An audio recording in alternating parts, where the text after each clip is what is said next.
I'm pleased to be joined by my colleagues and fellow task force members from the United States, Canada, Australia, New Zealand, South Africa, Israel, and our allies from the European Union. The United States House of Representatives is honored to host this important hearing, and I'm grateful for the partnership of my international colleagues and our combined effort to fight anti-Semitism, hate, and extremism online, both in our own countries and across the globe. In 2016, hate, anti-Semitism, and xenophobia in social media rose to unprecedented levels both in the United States and internationally. Some of this was fueled by the extreme vitriol surrounding the U.S. elections, but it was also brewing under the surface even before.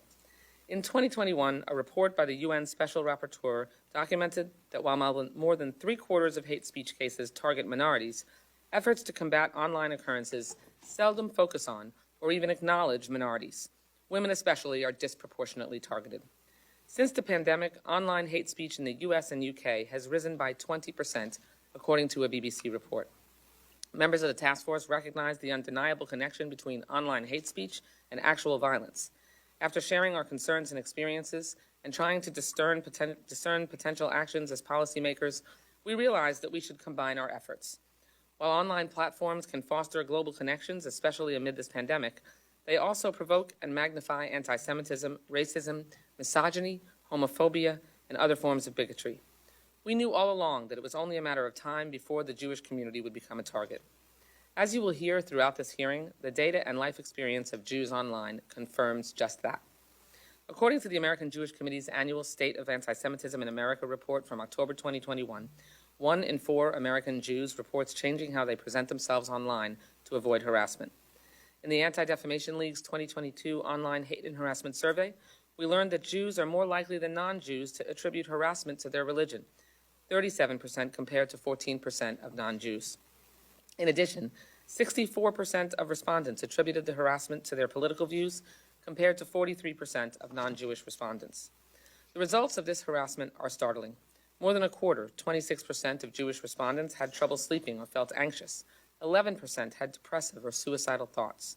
Nearly half, 47% of teenagers between 13 and 17, reported some type of harassment, with more than a third, 36%, in the past 12 months. This data demonstrates why the work of the task force is so urgent and meaningful. It is our responsibility on behalf of our constituents to fight back against these expressions of online discrimination. The goal of the task force has been to underscore that the fight against anti-Semitism is a nonpartisan accord in democratic countries. We understand that if one minority cannot be protected by hate speech policies, then none can be. Throughout 2020, 2021, and into 2022, the task force met with community leaders, technology experts, and civil society groups from around the globe to discuss the most effective ways to combat anti-Semitism and hate online. These groups revealed the dangers and causes of anti-Semitism online and gave our task force practical suggestions on how to best confront this growing threat that has no borders. We formed this task force because we are stronger when we fight hate speech and online disinformation together. We deeply understand that anti-Semitism and the incitement of violence has real-world consequences. Putin's disinformation machine provides a real-life example of Holocaust distortion and anti-Semitic tropes being deployed online to drive real-world aggression. The repetition of lies and propaganda and amplification of hate speech to justify or even enable political violence is an old strategy, now operating at a massive scale through the power of social media and digital platforms. In my own district, anti-Semitic flyers were distributed that accused Jews of being child groomers, orchestrating the public response to COVID-19 and seeking to take over media outlets. Combating the evil forces of anti-Semitism and extremism online is the first step in preventing anti-Semitic, ideologically motivated, and hateful violence on the streets. When we prevent this kind of rhetoric from festering online, we protect our communities and alleviate the anxiety that millions of Jews around the world feel about their safety and well-being. The sad reality is we cannot rely on social media companies to act fast or accurately enough to ban or block radicalized content. And while I expect we'll hear claims that anti-Semitic commentary represents a tiny fraction of overall content, it simply cannot be trivialized when these platforms now measure users in the billions. To give you an idea of the scale we are talking about, in 2021, the Center for Countering Digital Hatred reported on 700 posts containing anti-Jewish hatred that collectively were viewed more than 7 million times. More troubling, it found that Facebook and Twitter acted on just 11% of anti-Semitic content, while TikTok acted on 18.5% and YouTube 21.2%. This leaves a lot of anti-Semitic content out in the wild west of social media platforms. The report further highlighted Facebook's distressing choice to allow discussion of anti-Semitic content on pages with titles like Exposing the New World Order and Exposing Zionism. But they are not the only offender. On Instagram and Twitter, hashtags used to spread anti-Semitic content such as hashtag fake Jews and hashtag Rothschild are not banned, like other tags that promote violence, extremism, and hateful content. On TikTok, the report alarmingly noted the platform banned only 5% of accounts that sent abuse directly to Jewish users in video comments. Rather than hold these users accountable by restricting their access, their comments were merely deleted. But what this panel also learned is that one of the worst enemies of fighting anti-Semitism is not the content creator or the viewer, but the algorithm.